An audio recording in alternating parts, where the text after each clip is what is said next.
Hello everybody, my name is Bella and I'm 12 years old. Today I will reading about um, Mitokobit, the dancing man Mitokobit, and today I'm reading about part 2, terrible news. As soon as Hartund Kubit left the room, Holmes ran to the table. He put all the paper with pictures of dancing men on the table. He began to examine them carefully. For the next hours, Holmes worked hard examining the paper. At last, he jumped up excitedly. Then he sat down again and wrote a long telegram. As soon as we get an answer to this telegram, Boston, he said, we will visit Mr. Corbett in Norfolk. I have some important information for him. I was very curious about the telegram. I very much wanted to know that Holmes had found out about the meaning of the dancing man. But I didn't ask any question. I knew Holmes could tell me when he was ready. 2 days passed. Then, on the evening of the second day, Holmes received another letter of Hilton Cubitt. In this letter, Mr. Cubitt said he had found a new drawing of dancing men. He had found a drawing that morning on the sandhill in the garden. Mr. Cubitt had made a copy of the drawing in this letter. Holmes examined these pictures carefully. Suddenly he jumped out. "We must go to Norfolk at once, Weston," he said. At that moment a telegram arrived from Holmes. It was the answer he had been waiting for. Holmes read the telegram, and his face looked serious. "Mr. Corbett is in terrible danger," he said. "He needs our help. But unfortunately, we are not able to go to Norfolk that evening. It was late and the last train had gone. The next train got not until the morning. In the morning we travelled to Norfolk. At the station, we asked our way to Ridingford Manor.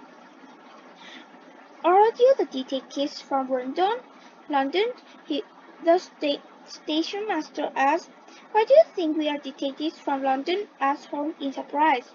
"Because the Norfolk police are already on their way to Wallingford Manor," said the station master. "But perhaps you are doctors. The lady isn't dead yet. You may be in time to save her life." Holmes looked very worried. "What do you mean?" he asked. "What has happened to Ridingford Manor?" "It's terrible news," replied the station master. "Both Mr. Hilton Cubitt and his wife have been shot. Mr. Cubitt is dead and his wife was seriously injured. The investigation begins at once." Holmes hurried to the carriage. During the journey to Ridingford Manor he did not speak at all, but I could see he was rather worried. Holmes had known that Hilton Corbett was in danger, but he had not arrived in time to save his client. At last we could see a large old house through the trees. This was Ridingford Manor. As we came near to the front door, I saw the tool house and the sandhill in the garden. This was the place where he took Cubitt and had found pictures of dancing men. A carriage was standing outside the front door and a small man was getting out. This man introduced himself as Inspector Martin of the Norfolk Police. Holmes introduced himself to Inspector Martin. Inspector Martin was very surprised when he heard my friend's names. "But Mr. Holmes," he said, "the crime was committed only a few hours ago at 3 o'clock this morning. How did you get here from London so quickly?" "When I left London, I didn't know a crime had been committed," replied Holmes. "I was on my way to prevent a crime, but I got up a drive too late. Now, Inspector Martin, shall we work together on this investigation? Or do you want to work alone?" "I'd be very pleased to work with you," replied Inspector. "Good," said Holmes. "Then let's try to find out what happened. At that moment, the doctor, an old white-haired man, came downstairs from Mrs. Corbett's room. The doctor said the lady was very badly injured, but that she would not die. The bullet would grant Mrs. Corbett had gone into her brain. The ground which fired the bullet had been very close to her. Peter Corbett had been shot through the heart. A gun had been found lying halfway between the two bodies. Two shots had been fired from the gun, but we did not know if Mrs. Corbett had shot her husband first, then shot herself, or if Mr. Corbett had shot his wife, and then killed himself. Has Mr. Corbett's body been moved? asked Holmes. No, replied the doctor. We had to move the lady. We couldn't leave her lying injured on the floor. Who found the body? Two other servants, said the doctor. Then let's hear their story, said Holmes. The two women told their story very clearly. Then they had been awakened from their sleep by the loud noise. A minute later, they heard another noise. Both women ran downstairs from their rooms. The doors of the downstairs room was open and Mr. Corbett lay on the floor. Near the window, his wife was sitting with her head against the wall. One side of the face was red with blood. The window was shut and the room was full of smoke and smelled of gunpowder.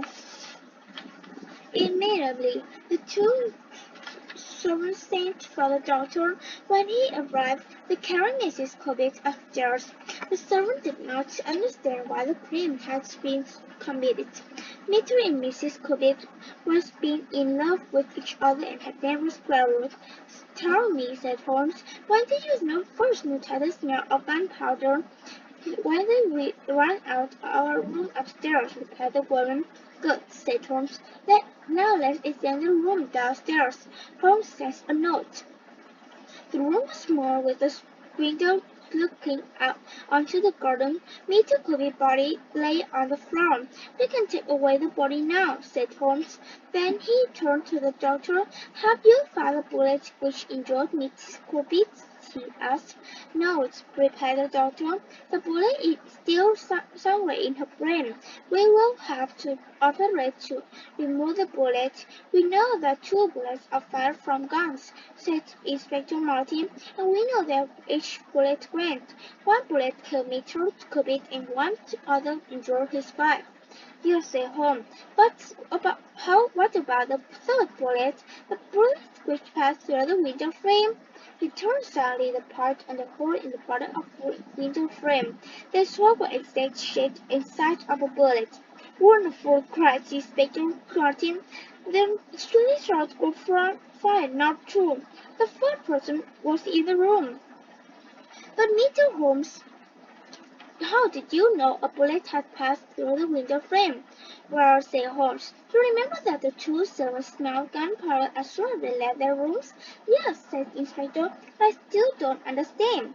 The servant rooms were upstairs, but the gun had fired downstairs. The smell of the gunpowder must have been from downstairs. The smell must have been from the other room to the rooms upstairs. Therefore, the window must have been open. A first person could have stood outside the window and fired through it. If somebody inside the room fired at this person and missed, the bullet would pass through the window frame. I understand, said Inspector Martin, but when the servant entered this room, they said the window was shut. That was because Mrs. Corbett had just started, replied Holmes. But what is? This, a lady's handbag and standing on a small table. I thought it was full of money. The money was tied together. We count 20, 50, 12 pounds notes. This money is important invention, said Holmes. And now, let's find out where the third bullet went. After it passed through the window frame, we all went out into the garden. There were flowers plants underneath the window. The flowers were broken and there were large footprints on the ground. Holmes stood in the grass. Suddenly he bent forward and picked something up. it was missing bullets. "I think, Inspector," he said, "that our case is nearly solved." "But, Peter Holmes," said the inspector, "who was this other person and how did he get away?" "I will tell you later," said Holmes. "First I want to know if there is a place here called Irish." We asked the servants, but none of them had ever heard the name. Then the boy who worked with the horse remembered a farm with that name. "This farm is a rather lonely place, many miles away, near the village called East Boston. From thought for a moment, "Let's smile surely. Bring the horse." "A horse," he said to the boy. "I want you to take message to Eric's farm." The horse took from his pocket all the paper with a picture of the dancing man on them. He sat down at the table and worked carefully. Finally he handed a note to the boy. "Give this note to the person whose name is written on the outside," said Holmes, "and don't answer any questions."